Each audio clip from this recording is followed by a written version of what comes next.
Всем привет! En este vídeo vamos a hablar de los casos, que es un tema muy importante del ruso. En primer lugar, los casos existen en un montón de idiomas, como podemos ver en este mapa. Las zonas que están en azul es donde se hablan idiomas que tienen casos, y las que están en rojo es donde hay más de 12 casos. Así que el ruso, que solo tiene 6 casos, no es el idioma más difícil en ese sentido. En primer lugar, vamos a ver qué son los casos. Los casos consisten simplemente en que una misma palabra puede tomar distintas formas, normalmente distintas terminaciones, según su función sintáctica dentro de cada oración. O sea, tenemos una forma básica de la palabra y según su función sintáctica va a tomar otras formas. Por ejemplo, en español decimos yo vivo aquí, pero decimos el regalo es para mí, no para yo. O ven conmigo, no ven con yo.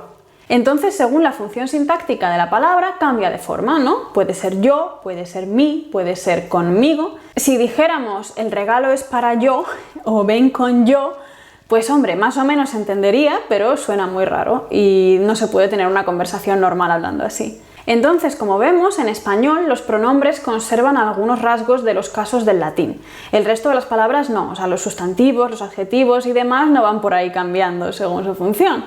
Pero en ruso sí, y es muy importante para hablar correctamente y no como Tarzán. En ruso el sistema de casos está muy desarrollado y afecta no solo a los pronombres, sino también a los sustantivos, a los adjetivos, a los numerales y a los participios. Estos tipos de palabras toman distintas formas según su función sintáctica dentro de la oración.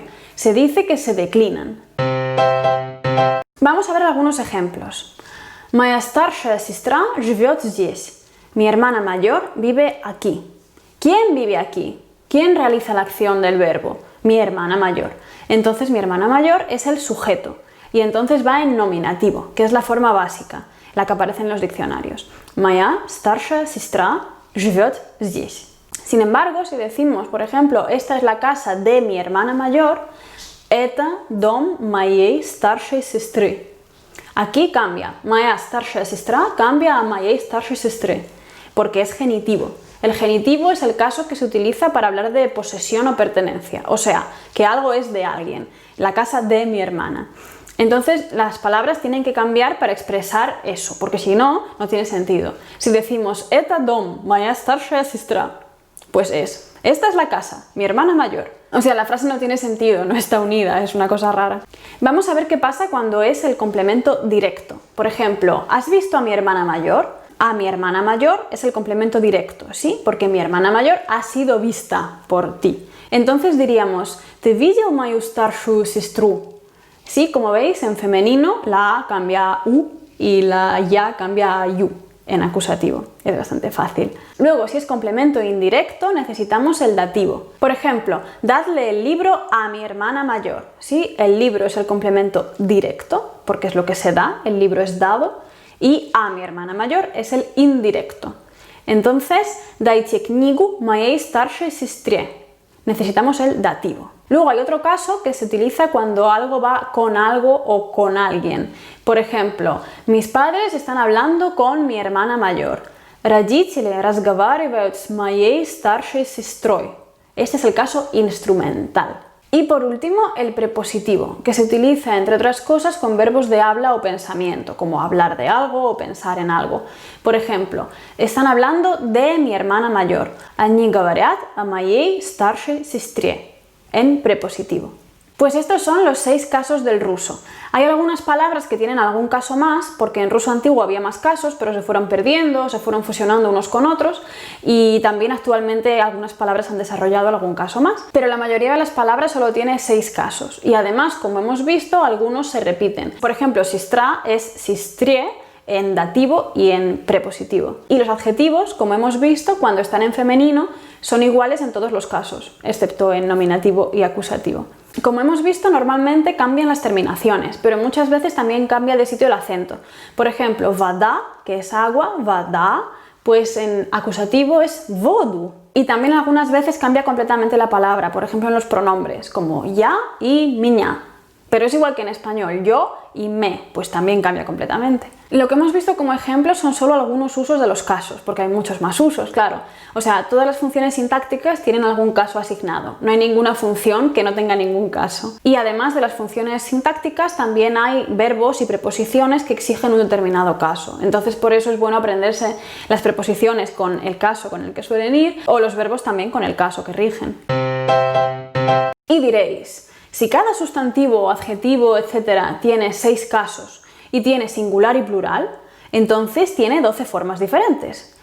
Pues sí, tienen 12 formas diferentes, solo que muchas veces algunas se repiten, como hemos visto, no son todas diferentes. Y además los cambios no son completamente a lo loco, hay una serie de patrones, o sea, tú sabes que si termina en tal cosa, pues en el caso tal va a terminar en tal otra. Esto se puede aprender, o sea, no es una cosa disparatada. Como herramienta de consulta os recomiendo el Wikcionario, en el que vienen las tablas con las declinaciones de todas las palabras, y es súper útil para consultarlo. Pero como digo, es una herramienta de consulta, no hace falta que os aprendáis la tabla de memoria ni nada por el estilo.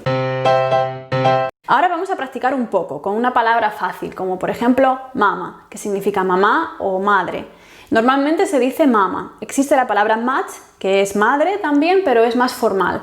Normalmente la gente dice maya mama, aunque sea gente mayor y no niños. Vamos allá. Aquí tenemos las 6 formas de mama en singular, o sea, los 6 casos. En nominativo, mama, cuando es sujeto. En genitivo, cuando expresa posesión o pertenencia, o sea, de mamá o de mi madre o de la madre, sería mame, ¿vale? Mame. En dativo, cuando es complemento indirecto, por ejemplo, dar algo a mi madre, pues sería mame, ¿vale? Mame. En acusativo, cuando es complemento directo, por ejemplo, veo a mi madre, sería mamu. En instrumental, cuando es compañía, por ejemplo, con mi madre, pues sería mamai.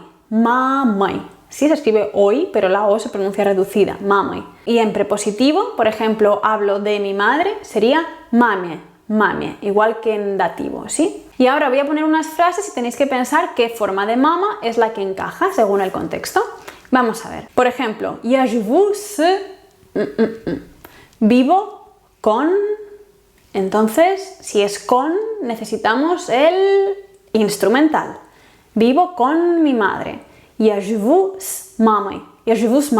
En ruso muchas veces no se ponen los posesivos y se sobreentiende a quién nos referimos. Por ejemplo, je vous mamai literalmente es yo vivo con madre, pero se sobreentiende que es la mía. Otro ejemplo, живет здесь. Vive aquí. Pues si vive aquí, necesitamos el sujeto. Entonces, nominativo. Mama живет здесь. Mamá vive aquí, ¿sí? O mi madre vive aquí. Frase número 3. Я говорю о та-та-та. Yo hablo de, hablar de, pensar en y demás, es el caso prepositivo. Entonces, я говорю о маме. Hablo de mi madre. Frase número 4. Я вижу та-та-та. Veo a... O sea, cuando veo a alguien o veo algo es complemento directo, porque alguien o algo es visto por mí. ¿Sí? Si lo podemos pasar a pasiva, es visto por mí, entonces es complemento directo. Pues я вижу, complemento directo, acusativo. Я вижу маму. Simplemente veo a mi madre, я вижу маму. Número 5. Эта книга, та-та-та. Este es el libro de mi madre, se supone, ¿no? Porque otras cosas no encajan. Entonces, эта книга мамы en genitivo, ¿sí? Genitivo es posesión, pues эта книга мамы. Y por último, ¿qué caso nos queda? Я даю книгу, le doy el libro a mi madre. Necesitamos el dativo. Entonces, я даю книгу маме. Y de momento aquí lo dejamos. Más adelante iremos viendo en otros vídeos todos los casos, cómo se forman, cómo se usan, etc. Así que no os preocupéis, pero de momento tenemos aquí ya un panorama general, más o menos. Si es la primera vez que veis esto, si nunca habéis estudiado un idioma que tenga casos, pues no os agobiéis. Es mucha información, pero se puede ir aprendiendo poco a poco. O sea, es una cosa que llama la atención porque, bueno, pues en español no hay esto, ni en inglés, ni en francés, ni en muchos otros idiomas. Pero como os he dicho, con la práctica se aprende y ya está. Así que nada, espero vuestros comentarios y demás y nos vemos en el siguiente vídeo. ¡Пока!